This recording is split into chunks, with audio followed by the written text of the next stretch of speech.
اعوذ باللہ من الشیطان الرجیم بسم اللہ الرحمن الرحیم نحمدہ ونصلی علی رسولہ الکریم بسم اللہ الرحمن الرحیم۔ آج کا جو ہمارا ٹاپک ہے وہ والدین کے جو نافرمان بچے ہیں ان کو کس طرح راہ راست پہ لایا جائے۔ تو پہلی بات تو یہ ہے کہ بچے نافرمان کیوں ہوتے ہیں، اس کی دو وجہ ہیں۔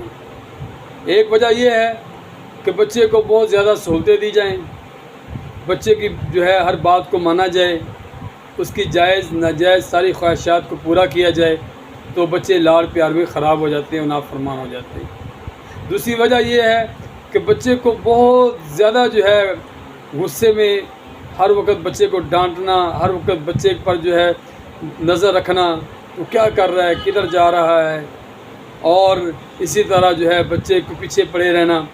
باپ بھی پیچھے پڑا ہوا ہے، ماں بھی بچے کے پیچھے پڑی ہوئی ہے۔ دوسری وجہ یہ ہو سکتی ہے کہ بچے پر بے حد بے جا سختی اور تنقید کرنے سے بچہ نافرمان ہو جاتا ہے۔ یہ نافرمانی کی پھر کوئی بعض دفعہ جو ہے بچے بہت دور چلے جاتے ہیں، پھر والدین پریشان ہوتے ہیں۔ تو اس کا اب علاج کیسے کیا جائے، اس کا حل کیا ہے؟ اس کا حل بھی دو قسم کا ہے، دو طرح کا ہے۔ ایک تو یہ ہے کہ ہم سب سے پہلے اپنے بچوں کو اسلامی تربیت دیں۔ بچپن سے ہی والدین جو ہے بچے کی والدہ اور والد بچے کو اللہ کا تعارف کروائیں، اللہ کی محبت، اللہ کے بارے میں بتلایا جائے، اور پیر نبی صلی اللہ علیہ وسلم کی مبارک زندگی کے بارے میں بتلایا جائے۔ جب بچے کو اللہ کا ڈر، اللہ کا خوف، اللہ کی محبت دل میں ہوگی تو بچہ کبھی بھی نافرمان نہیں ہو سکتا، بچہ کبھی جھوٹ نہیں بولے گا، بچہ کبھی خیانت نہیں کرے گا، بچہ کبھی دھوکہ نہیں دے گا۔ اور دوسرا، جب اللہ کا دین اس کو سکھایا جائے گا۔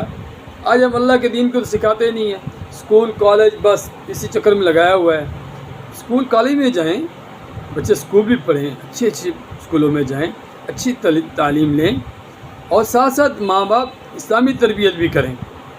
تو اس کے لیے ایک جو ہے جو روحانی علاج ہے اس کے بارے میں آپ کو بتلا دوں کہ جو بچہ غصے والا ہو، ماں تھوڑا چڑچڑاپن ہو، تو اس کے لیے بچے کے اوپر 21 مرتبہ اعوذ باللہ من الشیطان الرجیم 21 مرتبہ پڑھ کر اول آخر درود شریف پڑھنا ہے۔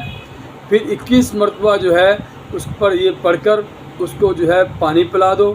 چھوٹا بچہ ہے تو چینی جو ہے اس کو چینی پر دم